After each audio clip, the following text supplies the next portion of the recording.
In this chapter, we're going to talk about how we can use dynamic routing protocol to bidirectionally advertise and learn routes from the SD-WAN to upstream and vice versa. And we're going to do that by using BGP.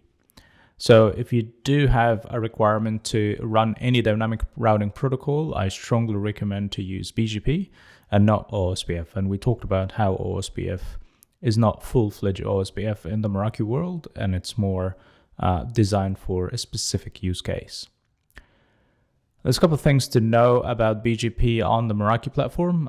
First, BGP is only supported when you have the MX in a VPN concentrator state. So you cannot use BGP when the MX in a NAT state as of today.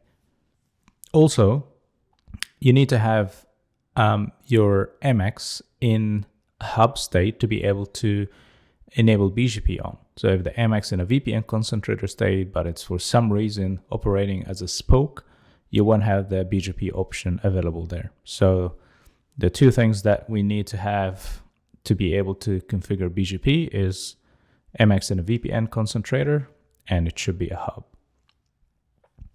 Meraki BGP is lightweight and won't have a lot of control to manipulate routing. So it's very important that you actually do the hardening and summarization from the upstream peers to the Meraki SD-WAN, because basically Meraki will dump all the routes that we have in the Meraki SD-WAN fabric to your upstream devices without really doing any summarization or filtering. When you enable BGP on the Meraki MX, the Meraki organization will have a single autonomous system. So between the VPN concentrators and the upstream devices, we will use eBGP to advertise the SD-WAN routes. And between the hubs and the spokes, they will use iBGP to advertise their own routes to each other. So really the VPN concentrators are more or less route reflectors. One thing also to note, when you do have a secondary path and a secondary MX that would peer with BGP, the Meraki will add one AS prepend to the BGP path, and that today is not adjustable from the Meraki dashboard. You might be able to adjust it if you call Meraki support to enforce it, but that's definitely not best practice. So ideally, leverage your upstream devices to be able to control the AS prepend in both directions. So you can rely on the Meraki because it's a single AS prepend. You might end up with equal path somewhere in your core, and you won't really make sense of why the traffic is taking the secondary path than the primary path. And one last thing that I just want to mention here is in order for your spoke routes to be injected into BGP, you need to make sure that spoke is using that BGP hub in their hub list. So if that spoke doesn't use the hub that has eBGP peering, basically that subnet is not going to be injected into the BGP. And we're going to walk through this when we do the demo, but it's just something to keep in mind. All right, so let's jump into the dashboard and walk through a couple of scenarios here. So at the moment, we know that in our organization, we have two devices that sitting currently in VPN concentrators, and I'm currently leveraging them as hubs. So this is what I call physical hub 1 and 2. So if I go to physical hub 1, and let's go actually and change its state. If I change it into routed mode, it's not gonna have BGP option available, but actually, if I go here to side-to-side VPN, and if I change its state to spoke, and I'll select maybe physical 2 as another hub.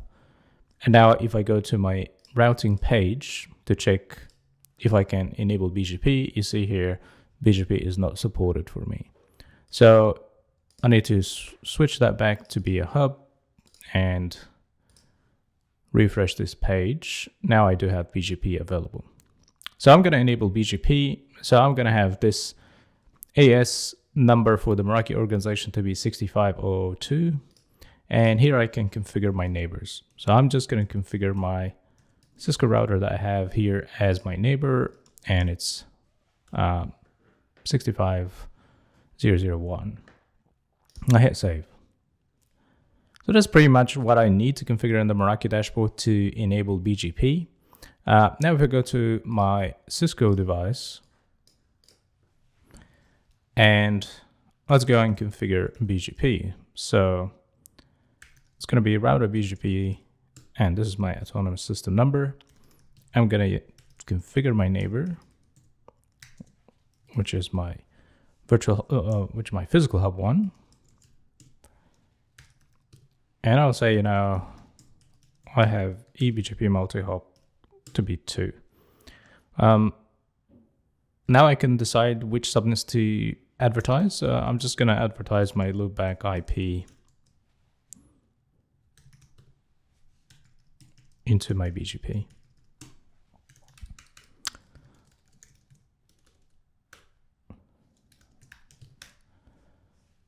All right, so now it's going through the negotiation to have that router establish eBGP with my MX.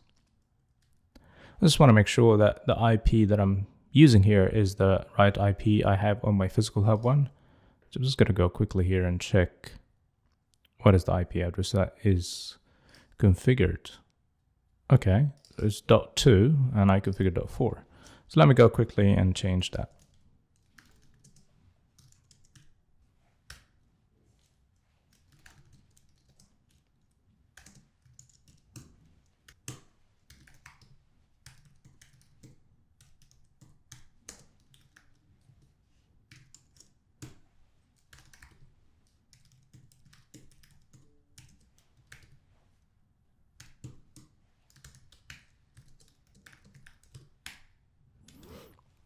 All right, so now we can see BGP is up and running.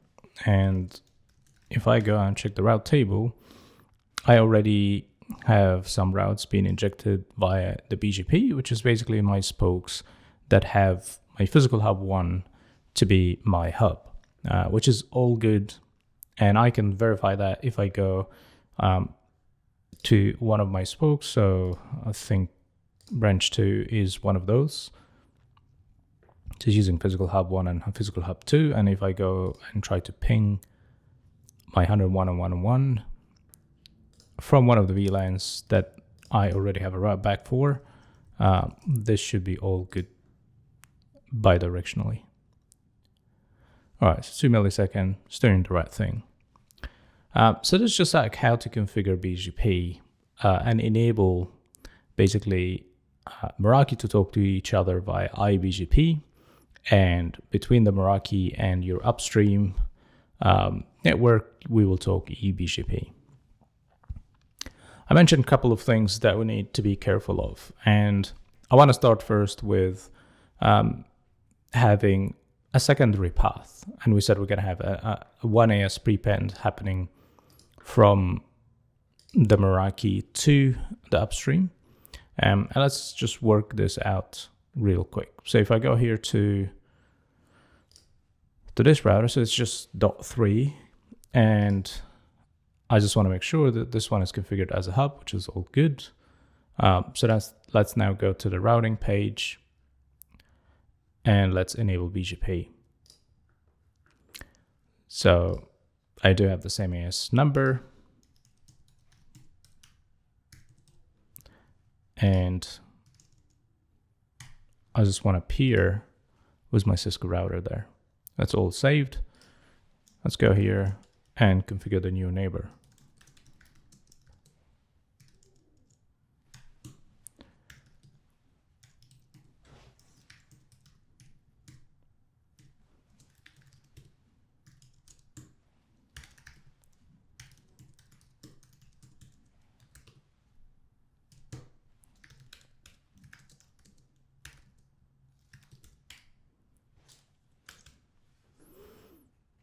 Okay, my secondary now is live, and if I look into my routing table, I'm preferring my primary, but if I go to the BGP database, you see the routes have two paths. One that basically was 1 AS prepend, and another one that was single AS in the path. So that's why it's preferred to use the one with lower or shorter path. I guess there's one thing that kind of confusing here, which is basically this one. It does have two paths, but they are kind of equal. So I guess, the question here is like why this is different. And you're going to see this if you configured one of your sites to be a hub, and this hub basically will build tunnels with those physical hubs that already have BGP enabled. And when that happens, you see that they both gonna come to this BGP with an equal path. So you will kind of have no control over which one to be chosen from the Meraki perspective, because it's just basically using them with same path. And in this case, if you wonder which one is this one, 10, 10, 20. So that would be Office branch, if I'm not mistaken. So see this one here, I cannot enable BGP or OSPF because this is not on a path through. So this is in routed mode. And you can see here that's 10, 10, 20, which is that subnet that has equal path. And the other one is 10, 40, 10, again, equal path. So this one is configured as a hub. And when you configure a hub in your topology, basically it will advertise from both primary as secondary their subnet with same AS without prepend. So there's something to be really careful of, and that's what I mentioned. If you really want to control the routing and the path, make sure that you have route maps on your Cisco router or the upstream device to basically do all the prepends that you want to have from the secondary and the primary. You can apply it in and out, so make sure that when you receive the routes from the Meraki hubs, those routes will be prepended inside your routing table the way you wanted it to be. So from the spokes, of course, the only thing you need to do is basically configure which one will be your primary and secondary hub. That's pretty much what you need to configure in order to decide if your traffic should prefer hub 1 or hub 2. And that will, as I mentioned, will change the topology in your BGP by having 1 AS prepend to your upstream network. But if you configure it as a hub, I mentioned you have no control over which one will be preferred because basically it's just using the same AS path for both. So that's one thing to note, one of the things to note actually. There's a couple of other things that I want people to be aware of as well. And one of them I mentioned, if you do have a spoke that doesn't have a tunnel established with those hubs that already have BGP enabled on, that spoke route is not going to be injected into the BGP. So if I want to test this, I go to branch 2. And at the moment, branch 2 is using hub 1 and hub 2, which what I wanted to start with. But now if I change the topology and say, I have another hub, like let's say a regional hub, and this is a regional spoke. So this regional spoke is not going to build tunnel with hub 1 and 2. It's actually going to go through this virtual hub that I have there. So when I change this topology, that spoke should be able to see the routing table from my hub. So that should be visible in my route table. So in the route table, I can see the routes that I've learned from my different hubs and the local subnets. Those internal BGP routes that coming from the hub 1 and 2, they should expire soon because we don't really have BGP established. So when I hit rebuild now, I really cannot see those BGP subnets there anymore. So that's what I'm expecting. It's all good. So of course, if I try to ping, the subnet, the loopback IP that we have on that router, it should go nowhere. So I go here and do ping for this. Basically, it doesn't exist in the route table. We don't know anything about it.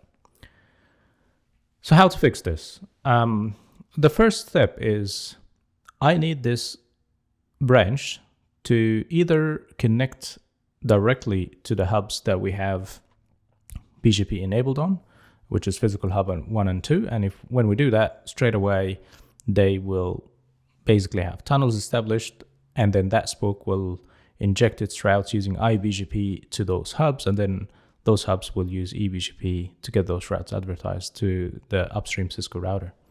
So that's fix number one. And you can have them as a second and third in the priority list.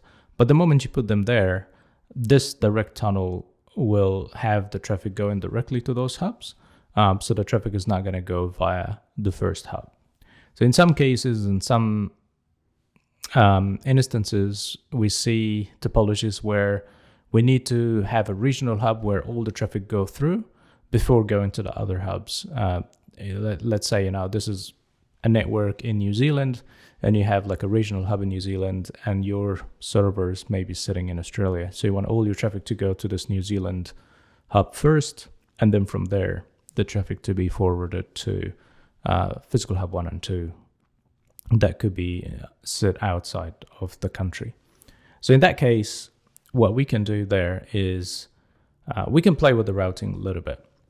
So step number one, I can go to my physical hub 1, and I can actually advertise a local subnet. While this is going to be a little bit of static way of doing things, I just want to put all the options out there, and then you can pick and choose whichever suitable for your design.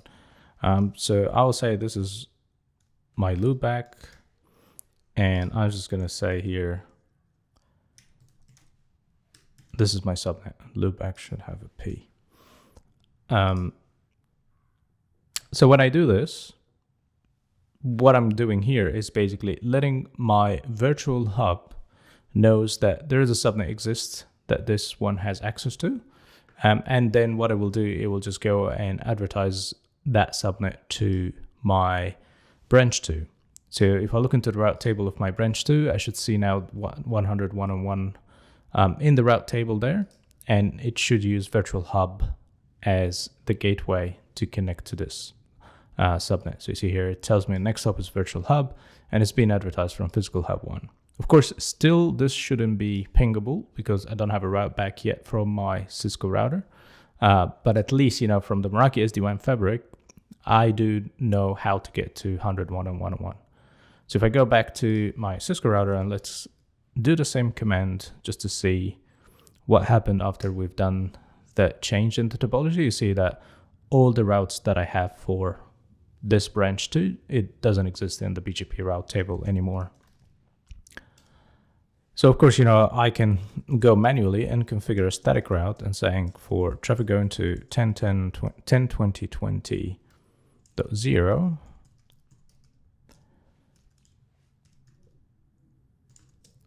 I can point the traffic to 192.168.92.2, which is basically my hub 1. And now we start to see the traffic going through. So what's happening now is the traffic going from branch 2 to the virtual hub that we can consider operating as a regional hub. And then from the regional hub, the traffic is going to the physical hub, and then from the physical hub upstream to the router, and then the router to return the traffic back. And we can do packet capture, of course, to confirm that, but it's pretty obvious given the latency, because that virtual hub, if you remember from the previous sections, it's actually sitting in Singapore, while everything else is actually sitting in Australia. So you see the latency is really big because the traffic is going all the way to that Singapore hub first and then coming back. Definitely this is a manual way of doing things, not ideal.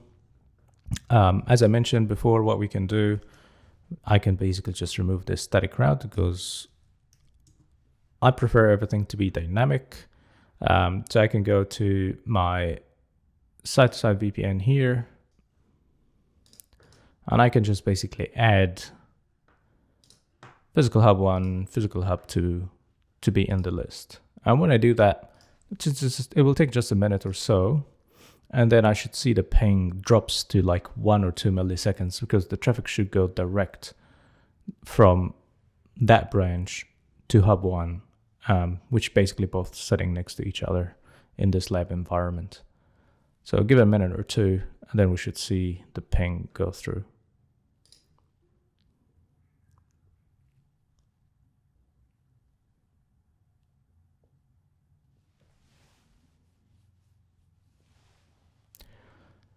So as you can see now, latency of 3 milliseconds, not 300 anymore, just to confirm that the traffic is going direct, even that I have my regional hub is a priority, but it's basically not doing anything there. It just basically, it takes the shortest path, which is the direct tunnel that we have between branch 2 and physical hub 1.